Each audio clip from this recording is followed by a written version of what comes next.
Good morning, friends, and welcome to this session on business process management. Well, just imagine that you have walked into one of your local supermarkets, say like Reliance Fresh. Now, Reliance Fresh, you have just walked into a company that is actually offering you a large variety of products and services in order to satisfy your needs. So let me just ask you one question. Now, why have you decided to shop at Reliance Fresh rather than More or Big Bazaar? Now, why have Reliance actually spent crores of rupees to build the infrastructure and ambience to attract you? And moreover, what are the kind of products that Reliance has got in store there, and at what prices actually are they going to sell it to you? So I'll say Reliance Fresh is in business. It is in business to make money for its shareholders, right? Now, who are shareholders? Shareholders are people who have invested their hard earnings to buy the shares of the company, believing that it will give them valuable returns. So what is the goal of a shareholder? The goal of the shareholder is actually to increase the value of his returns or to make a good return on investment. Now, this is what the managers of Reliance should actually make possible. Now, how can these managers make it possible? Now, first of all, they have to have the product mix that will attract a large variety of customers. This large amount of customers will generate a lot of income for the company. And if this income is large enough to cover the entire cost, then we say Reliance has made a profit. Now, if Reliance is able to make a profit for a few years, definitely more people will want to buy the shares of Reliance. And as such, what happens? The prices of its stock increases. So in turn, this will automatically increase the value of the shares that the shareholders have. Now, this increase in price of the share is actually the reward that is being given to the shareholders for taking the risk in investing in the business of Reliance. Okay? Now, just imagine if the company is performing poorly, its profits will come down, its share value will come down, people will sell shares. Then what happens? Ultimately, if the company collapses, then the shareholders will lose this entire income. So you must understand the grocery business is highly competitive.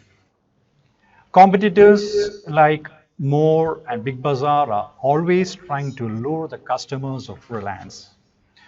How can they lure the customers? They will provide products with lower price. So when they lower the price, what happens? Reliance will have to lower their price. That means if Reliance was able to sell a bottle of tomato ketchup at 5% profit, since it has reduced the price, the profit margin will be only 3%. So we might think that a 2% difference is quite negligible. But in reality, it is not. Because, in supermarket business, the price at which the Reliance actually procures the products and the price at which it actually sells to its customers, if you look at the difference, it is quite negligible. So a 2% loss on all its products means it can be a big loss. So how can actually Reliance actually withstand the situation? How can it face competition? Now, one thing, it can maintain the same profit margin if it can reduce its cost of its operation, like resorting to more automation. Now, another strategy that it can follow is it can increase the quality of the goods that is being provided there. And another strategy that it can follow is it can increase the ambience, provide more parking area to the customers. Now, if you look The second and third strategies increase the cost of operation. But it doesn't mind, but if Reliance is able to actually attract a lot of customers who are able to pay this high price or a premium price for the better quality of the products that is there and for the better ambience. And if Reliance is not able to do that, definitely it will lose out in competition. So I just told this hypothetical case to you just to make you aware how in reality actually business operates and what is competition like. So you must understand what is to be in business. This is because business affects all of us in one or the other way, right? Yes. Now, with this framework in mind, let us come to what is actually a business process model. Now, you have an idea what actual business now is, what is the goal of business, right? In a process model, we have what is called the inputs, we have a transformation process going on, then we have outputs, then we have outcomes. Now let us examine what are the inputs. What are the inputs into business? Now we need land, we need labor, we need capital, and we need the all-important entrepreneur, the person with the required courage, knowledge, know-how to combine all these factors of production. So these four are the real inputs. Next, let us look at the transformation process. In business, we can say that this is the production process. In transformation process, what is actually taking place? It is in fact the interaction of these resources that is actually taking place, right? Men, materials, machine, in some kind of methods and measurements and in some kind of environment, they have to interact. And they interact to produce product. And this product, you must understand, can be a good or a service. And there is an outcome at the end of it. What is that outcome? It should be customer satisfaction. And you must understand, all organization, including the one that I'm now working for, and all processes is for customers like you, right? This session ultimately at the end of the day must satisfy you because you are its customer, right? So we have this process view because only if we can have this process view, we will be able to control events so that ultimately we can have the objective of customer satisfaction, right? Now, let us look at the interaction or the transformation process or the production process. Now, when we say men, machines, and equipments have to interact in some kind of methods or measurements, this interaction, you must make sure that they are highly efficient and they are highly effective. They are value added. Now, what does this mean? What do you mean by effectiveness? See, effectiveness means all that we do, all that a company does, ultimately must satisfy the customer. If the customer is not satisfied, he will not buy your product or service. So all process, so if a physician is effective means he must be able to cure your disorder. Otherwise, that physician is not effective, right? Next, what is efficiency? Efficiency is nothing but, just imagine, you have produced 100 products and the inputs, the 100 products is the output.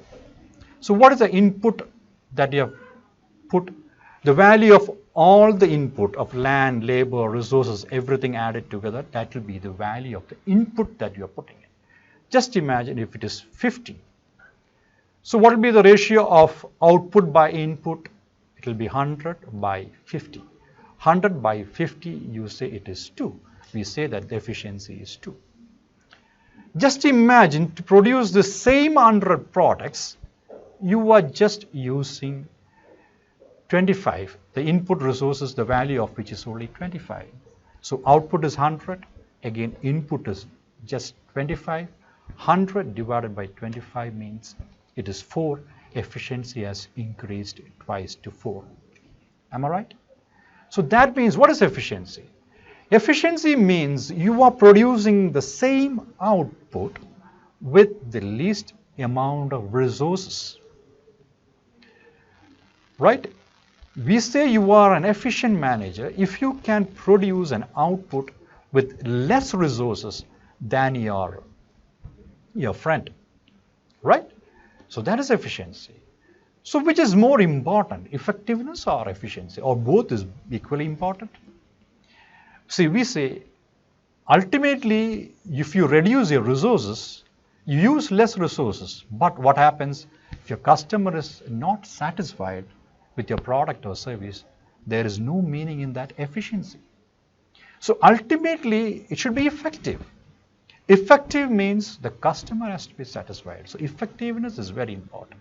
The doctor has to be effective means he has to cure patient.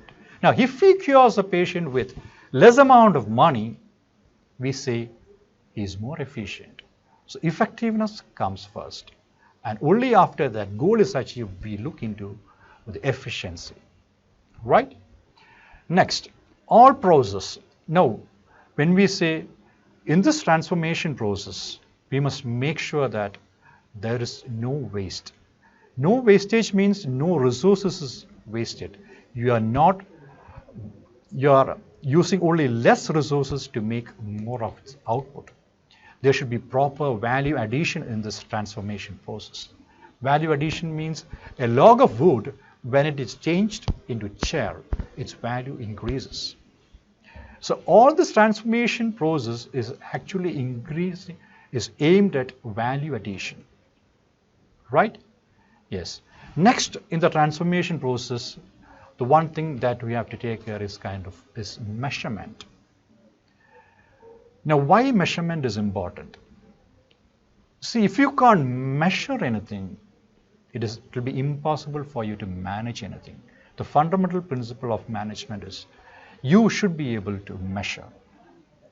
How do you know that a customer is satisfied or not?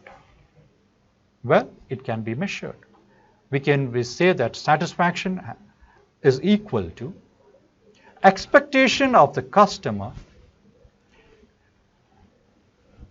or the performance. The denominator, you have the expectation of the customer, and the numerator, you have the performance of the organization.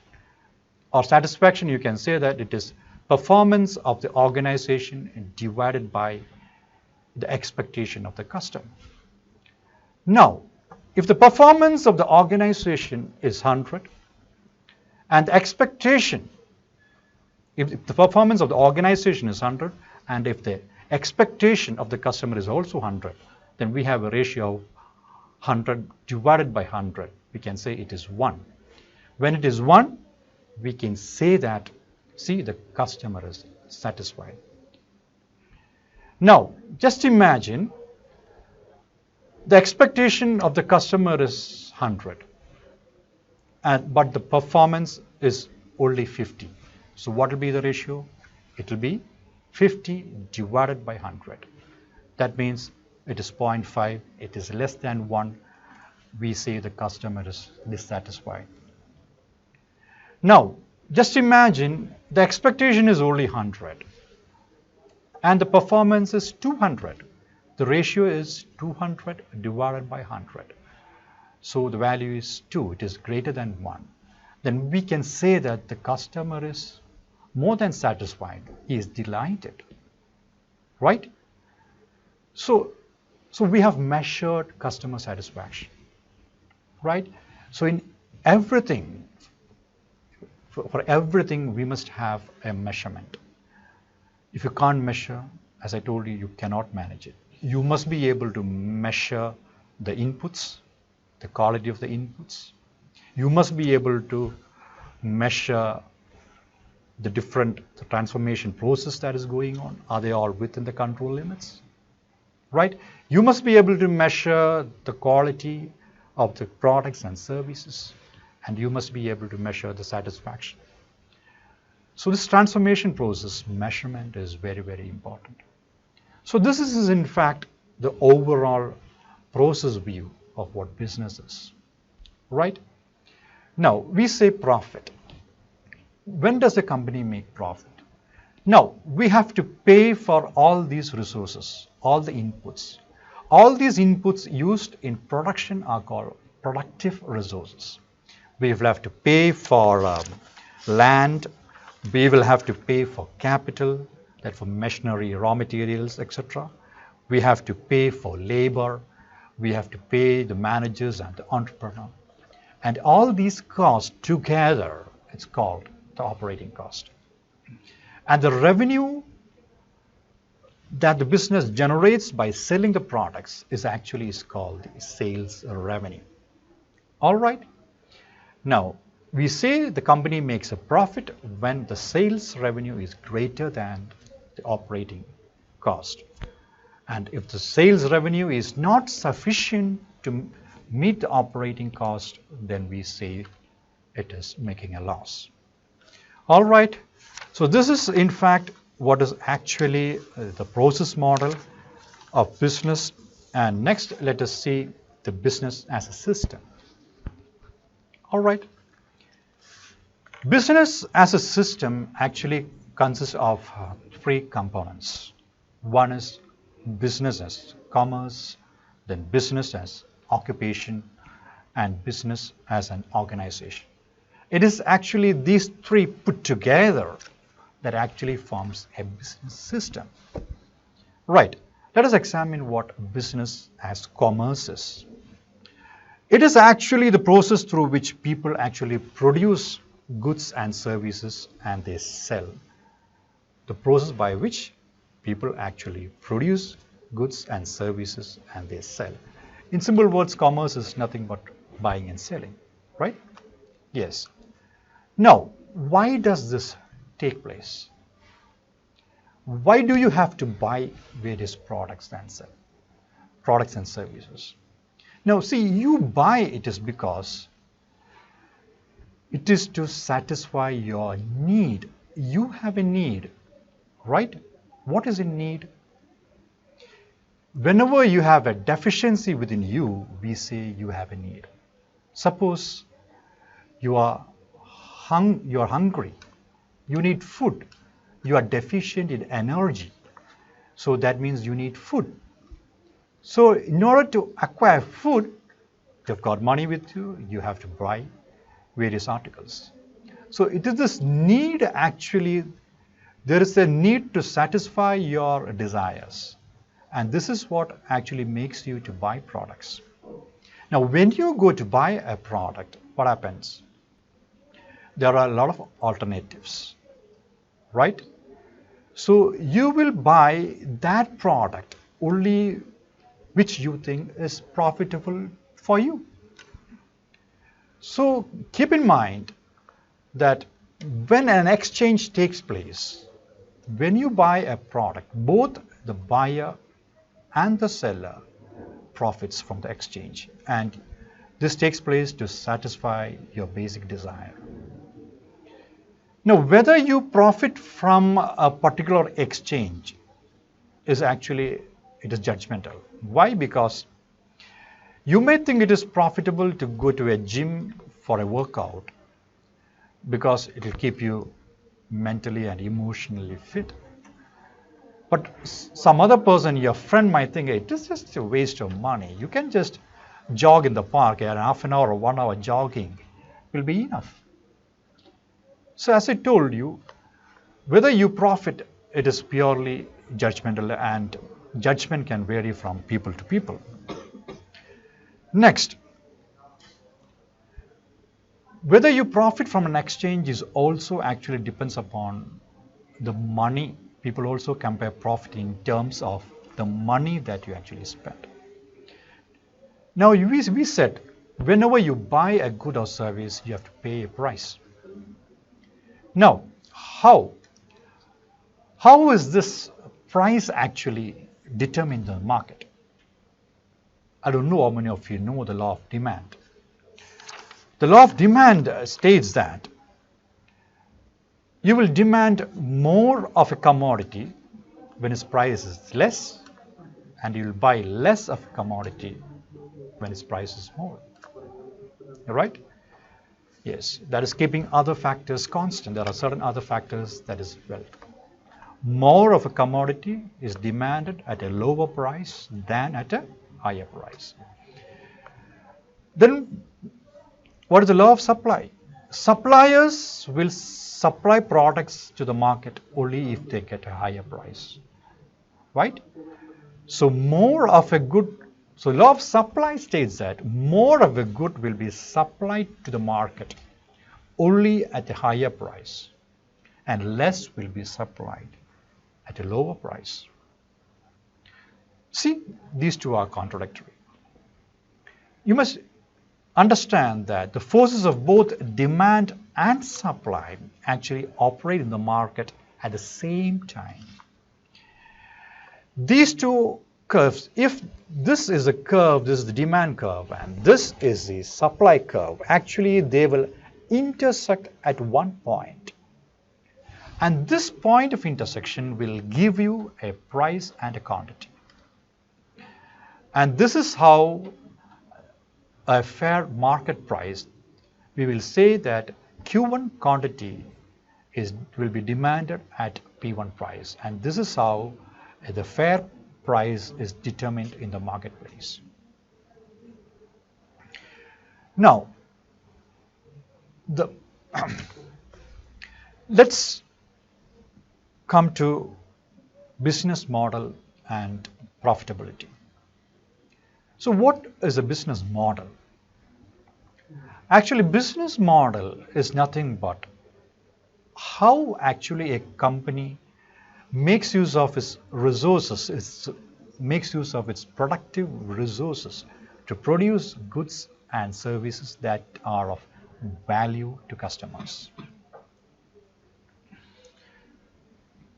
Basically, they will have to use some kind of resource, some kind of transformation process has to go through some kind of a transformation process.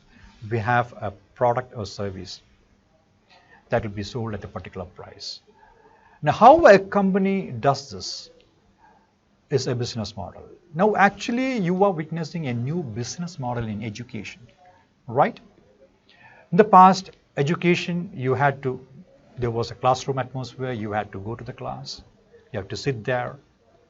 Right now, just imagine how technology has evolved, and I'm able to reach you wherever you are in any corner of the earth. Now, this is a business model. And if you examine this business model, again, there are inputs. There is land. This is operating from here, from Trivandrum. There are human resources. People are there. There are so many equipments. They are using it, right? There are entrepreneurs who have actually sensed this opportunity and who are making use of this, who have actually made this happen, right? There's interaction of all these people taking place in enabling you to get this message across to you, right? This is also a business model. So basically, it is the resources that we have talked about. Every business is making use of these resources, right? So that is a business model. So how would you determine your business model is really profitable? Just imagine there are similar companies like this. How can you say that whether I must invest in this particular company or that particular company? Can you just decide based on their profits alone? No. Profits alone doesn't say actually how the company is making use of its resources. I'll tell you why. Just imagine there are 3 companies, similar companies, who are providing you with online education. Okay. Now company A has made $50 million profit, and company B has made $25 million profit, and company C has made 10 million profit.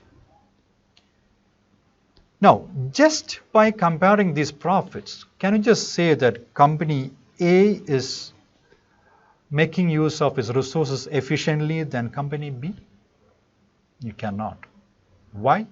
Because in order to make sure that they are making use of its resources properly, you have to have another phenomenon known as profitability. You calculate profitability via two-step process. First of all, you must have the profits with you. Next, you must have the monetary value of all the resources that has been input to make this profit happen.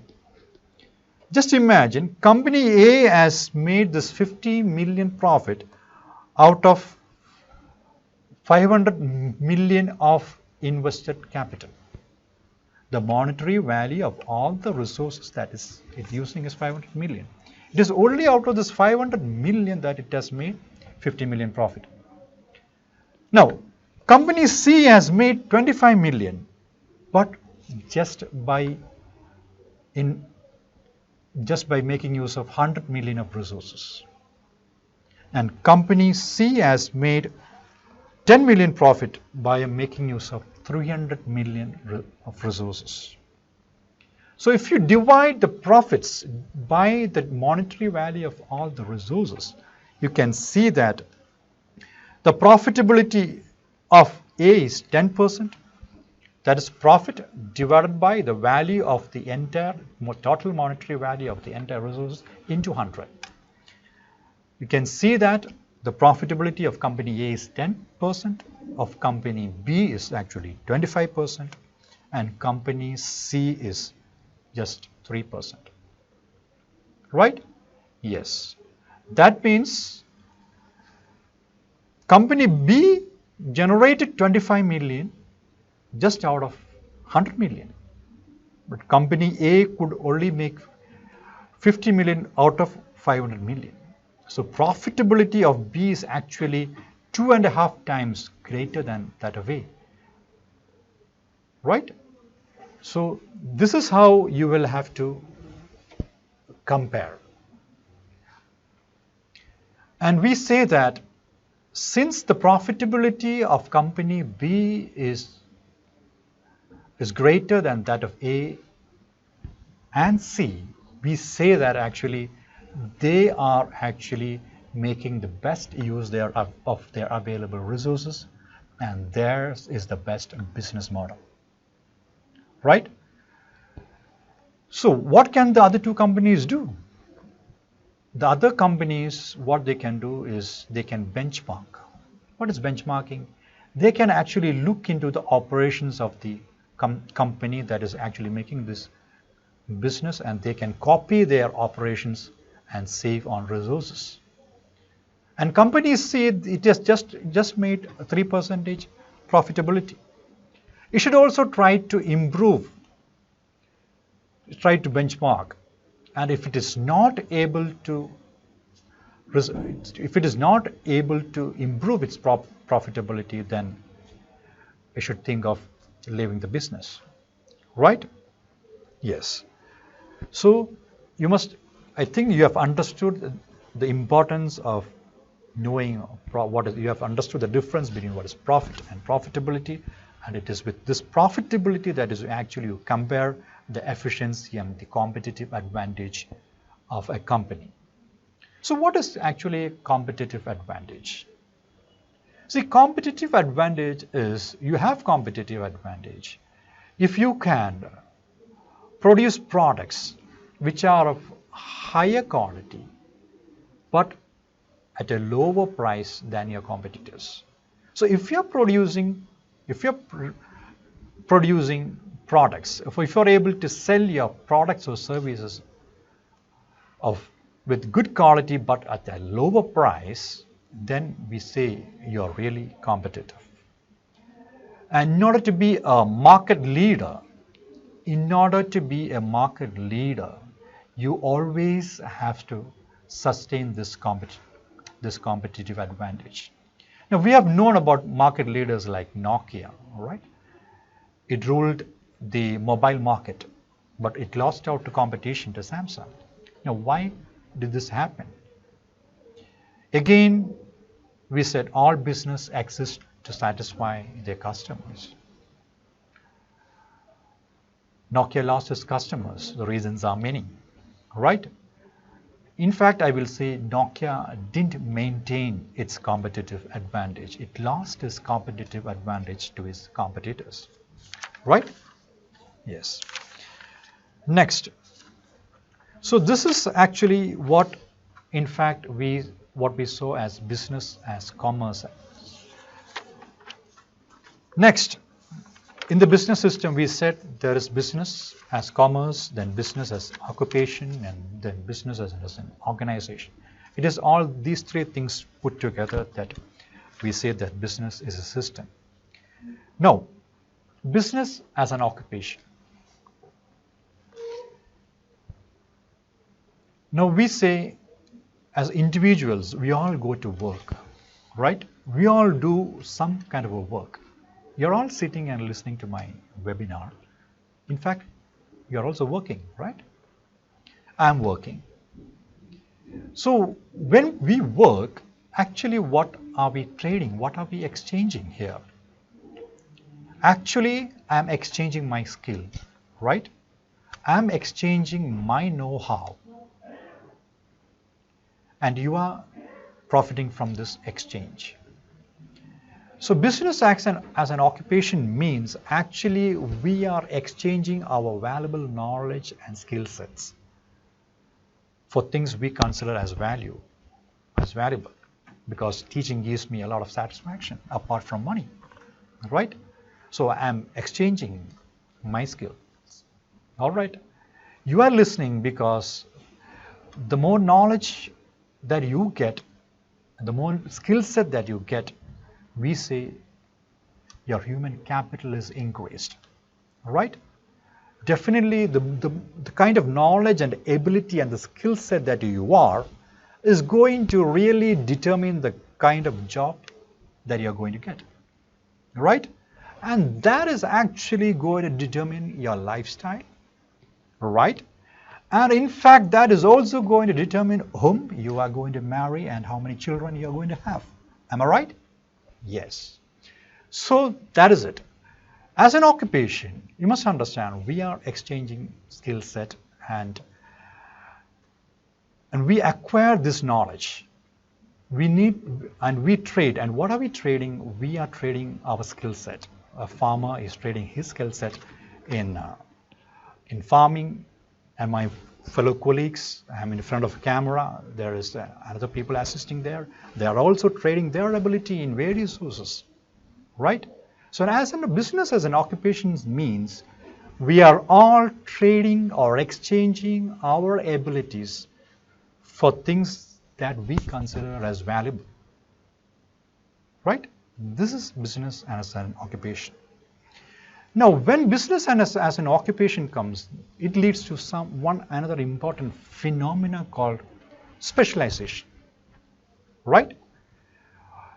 Why does specialization take place? Just imagine, if you go to a hospital, you have a cardiologist, you have a gynecologist, you have a nephrologist. Then for engineers side, you have software engineers, you have civil engineers, mechanical engineers, and even in civil engineering, we have got structural engineers, whatnot, so many different areas of specialization. Now, why do actually people specialize? Now, this specialization actually gives you a lot of what I said, competitive advantage, right? Just imagine the price we have to pay to visit a cardiologist. MBBS, a cardiologist, he'll have to go through different stages, right? First of all, he has to acquire his MBBS, then he has to go through 3 years in general medicine MD, then again 3 years into DM, cardiology, right? The cardiologist or the super specialist will be the most paid person in an hospital. Am I right? Definitely yes.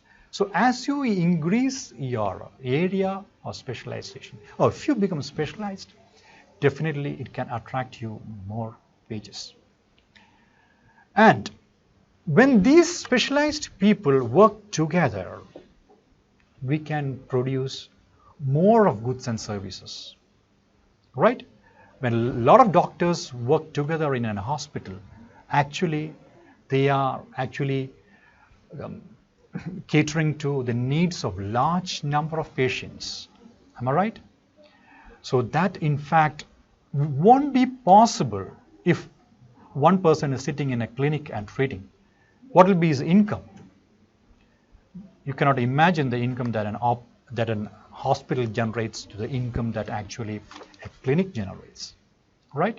So this specialization actually helps us to produce more of services and products. That is why, so society is actually better off if we can produce more products and services. In India, especially in India, it is not that difficult to visit a specialist. But in places like UK and US, it is very, very difficult. Because in India, we were able to produce a large number of super specialists at reasonable price, right? Yes, so specialization actually, in fact, increases our standard of living. We have better healthcare at your doorstep. All right, but then specialization in itself is not enough.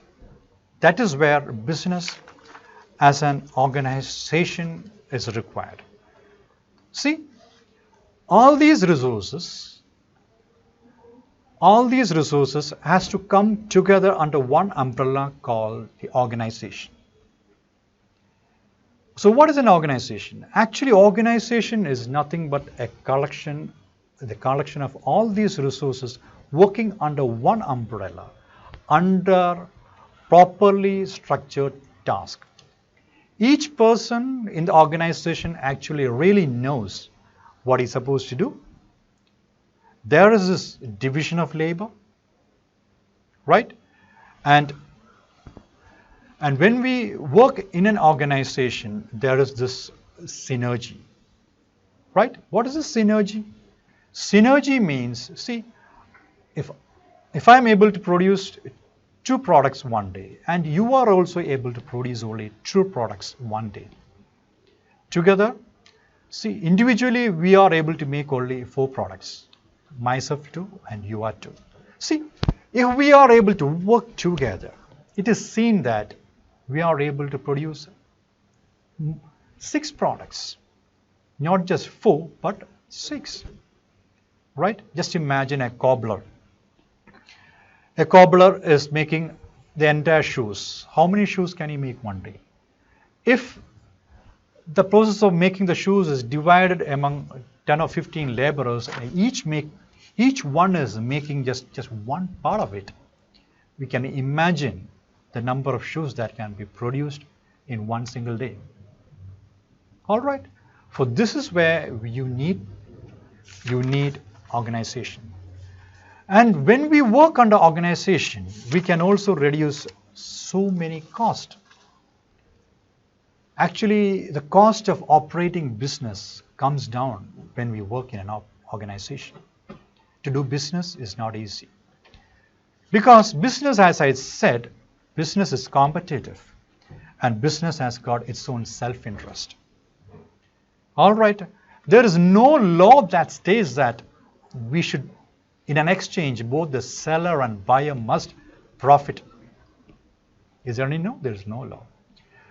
So what happens is, sometimes the seller will try to charge you some heavy price. You may not be knowing it. He might cheat you, and he might deceive you. So all these things happen in business. So customers have to have proper information, right? Business has to take place under high ethical standards.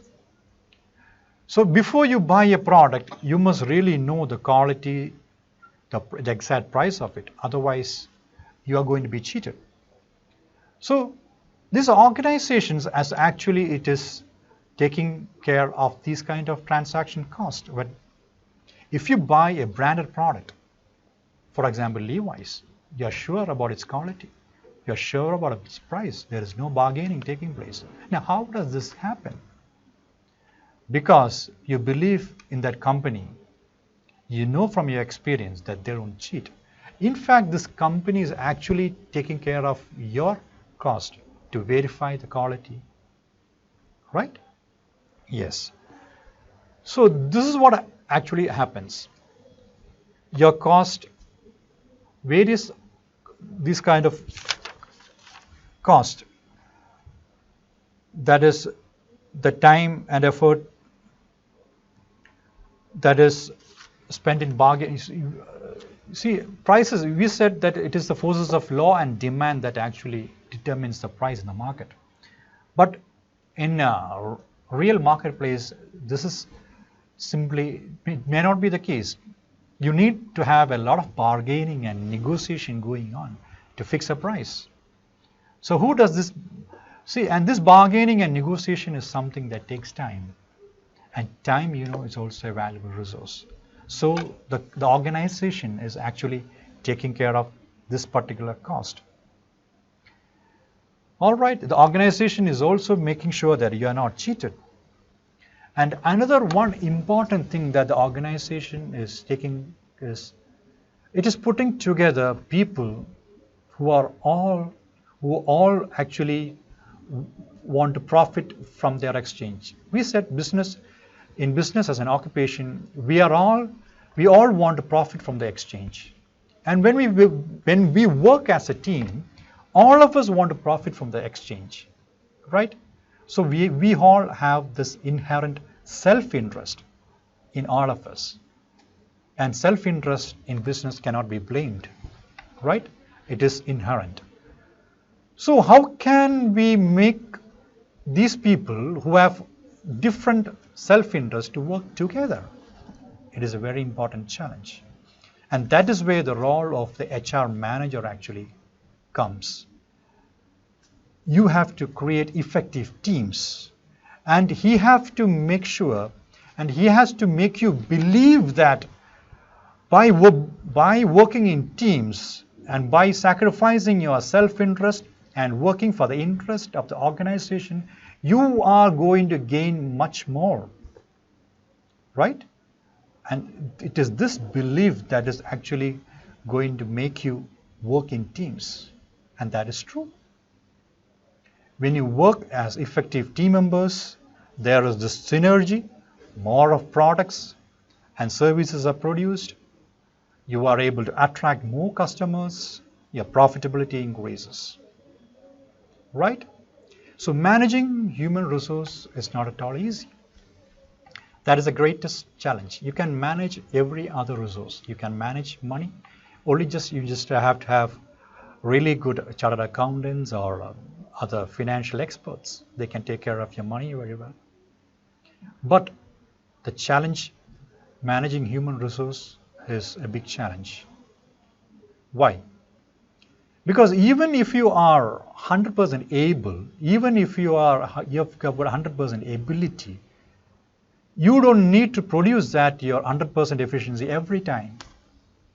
Am I right? Now, why does this happen? We cannot always blame you. Suppose you go to work after quarreling with your friend or your better half, your mood determines. You don't feel like working, right? And if you feel like this, will this affect the productivity of the company? Definitely yes. All companies are in competition. So what does the HR manager? The HR manager must be able to sense, see, something has gone wrong with that particular person. Why is he not performing well? Immediately he will have to address your concern and to make sure that your problem is addressed, you work with 100% efficiency. Now, this is why you have a lot of theories on motivation, because it is seen that motivation is very much required to improve your performance, right?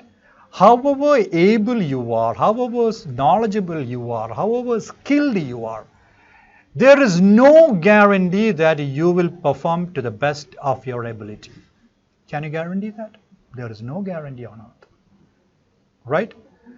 But there is one guarantee, that if you are motivated, definitely you will perform. We have a lot of examples from Bhagavad Gita, from the Quran, from the Bible, showing this kind of motivation, right? We know that Lord Krishna was the best warrior known. And what happened at the battle of Kurukshetra? He remained paralyzed because he had to fight his guru. Just imagine fighting with a guru. He had to fight with his relatives, and he couldn't take his bow. Was it because he was not skilled? No. Then how did he perform? He performed because Lord Krishna advised him. See, what is the Dharma of Acharya? It is to fight adharma. And if you are not doing it, you are failing in your duty. Right? So this is what actually motivated, and all these kind of other scriptures that Lord Krishna has advised actually motivated him to fight. And he fought with the best of his ability, and the war was won. So the point that I was driving is, see, human beings, all of us need motivation. And if you are going to be an HR manager, keep in mind that you will have to use all your skills to motivate the employees, to make them perform always to their best of your ability. And as a manager of any firm, or if you are going to be a CEO of any firm, you must keep in mind that if your company has to be successful, you have to make the best and the most use of all its resources. All resources must be used to its 100% efficiency. Then only you can be competitive. Just imagine if some people are on strike. You cannot be competitive. All resources, the land, the capital,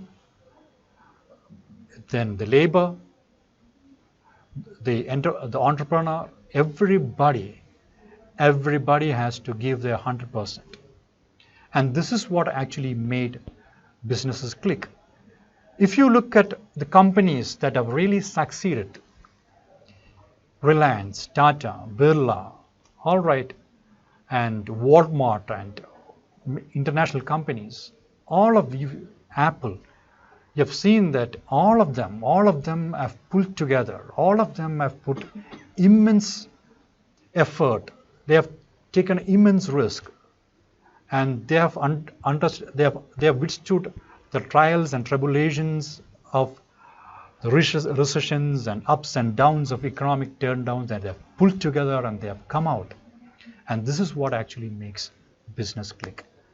And this is what business as a system means, right? Business as a system, just to recap, we have seen it is a business as a commerce. We saw what business as commerce is, and we saw business as an occupation, then we saw business as an organization. All these three things together becomes what is actually business as a system. And we also saw business as a process. We have to have this process view to understand how actually various business models differ from each other. So I hope you have a brief understanding of what a real life business is, and you have understood everything. If you have got any queries, you can put your emails and I'll make sure that you get the right kind of response. It was a pleasure talking to you. Thank you very much.